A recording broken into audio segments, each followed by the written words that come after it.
Je suis la dévoyée, la brûlée vive par le feu d'un désir qui n'était pas le mien. Vous m'accablez comme si je portais le désir honteux du monde, alors que je ne porte que ma propre honte de ne pas avoir été désirée par le monde. Je suis la vaporeuse, la mouvante, l'absence, l'insaisissable, l'Eltaïr. Je suis fumée entre vos doigts, vous ne pouvez me retenir. J'attise votre désir dans la danse incessante de mes déplacements. Furtive, je ne vous laisse saisir de moi que la promesse d'une beauté convoitée, dont l'attractivité redouble quand vos mains se referment sur du vide.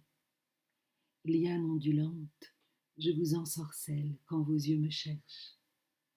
À peine posés sur moi, je me dérobe, et vos yeux affamés ne discernent pas sous l'ingénu ou sous la proie que vous croyez voir en moi les tentacules qui tisent votre prison. Qui chasse qui? Je me nourris de votre désir, source d'une densité et d'une existence manquante en mon sein. Regardez-moi, dites-moi que j'existe. Touchez-moi, dites-moi que je vis. Désirez-moi, dites-moi que je compte.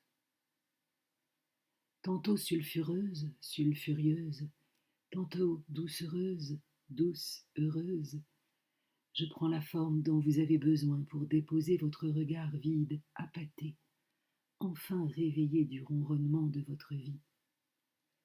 Je me fais chant des sirènes dans le brouillard. Succube, je vous aspire et vous laisse hébété et plus affamé que je ne l'étais. Condamné à être la sans forme, j'agite mes parfums de fumée pour vous guider dans ma toile, toile de ma propre fin désespérée. Je suis la veuve noire, veuve éplorée d'un amour qu'elle a elle-même avorté avant de le toucher.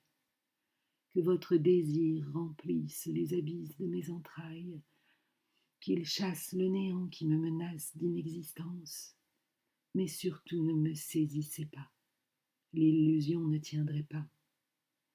Je fuis à tout prix ce que vous découvririez derrière le voile de chimère. Sous la fumée ondulante et brillante, je me suis faite monstre arachnéen. Je vous piège et vous vide de votre substance.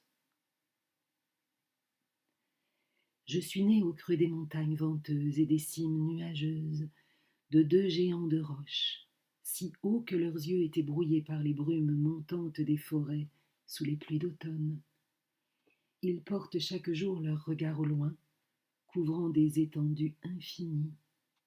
Ils embrassent les grandes merveilles du monde et du ciel, mais il leur est impossible de saisir la danse de l'abeille butineuse, ni d'entendre le chant des grillons au crépuscule.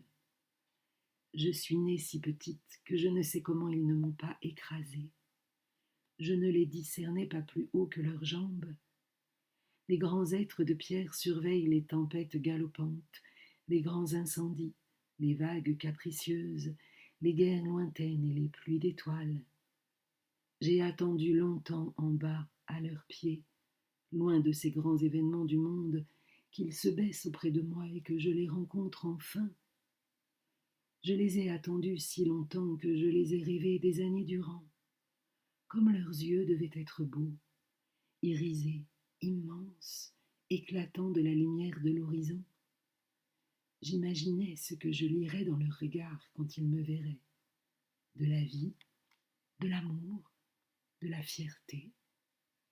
La façon dont ces yeux qui ont embrassé les grands mystères seraient émus devant ma petite présence. Ils tisseraient alors de l'entrelacement de leurs iris le berceau d'amour et de vie qui devait m'accueillir. J'y découvrirais mes contours et mes couleurs. Parfois je faisais du bruit, espérant attirer leur attention. Parfois au contraire j'espérais une récompense pour ma discrétion. En vain. J'ai commencé alors à grimper les montagnes environnantes, de toutes mes forces, parcourant les sentiers toujours plus hauts, essayant de trouver leurs bras, leurs épaules, leurs visages, leurs pupilles, miroirs d'amour. C'était si haut, pourquoi ne se baissait-il jamais? Le monde qu'il contemplait devait être tellement plus beau, plus intéressant, plus important.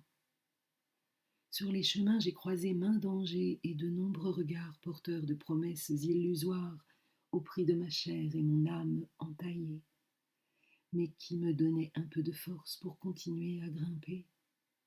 J'aurais pu m'y perdre. À chacun de mes pas, l'absence de mon reflet dans leurs yeux se fit de plus en plus insupportable, me faisant trébucher dans le doute de ma propre existence, dans le déni de ma propre valeur. Je brûlais d'être désirée, que ma présence au monde soit invoquée par amour.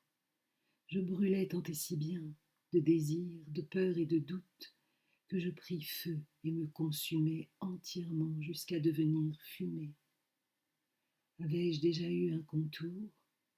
Je ne le sais plus. Ni vue, ni désirée, ni définie, je devins la vaporeuse. Toujours en quête du regard des géants inatteignables, je suis devenue moi-même l'inaccessible, l'insaisissable qui attise en vous le même désir que j'ai eu pour eux. Votre désir me hisse à leur niveau. Vous êtes objet, vous ne comptez pas, vous n'existez pas. Vous êtes miroir, vous êtes reflet de l'illusion parfaite qui me déguise, de l'appât que je tends pour ces géants rêvés. Je ne peux me déposer, statique, au creux de votre élan pour moi. Vous verriez alors avec le temps ce que je crains de découvrir dans mon reflet vainement attendu, ma laideur honteuse et misérable, et la vanité de ma vie. Un regard détourné, une déception incarnée. Les trouverai-je un jour, ces géants au pouvoir de me faire exister, de me libérer? Pour le moment, je suis l'errante, dévorée par le doute de ma propre existence. Je tisse le piège dans lequel vous quittez la vôtre pour vous perdre en moi. Alors, le temps d'une incandescence fulgurante, j'existe. Jusqu'à la prochaine danse, la prochaine proie.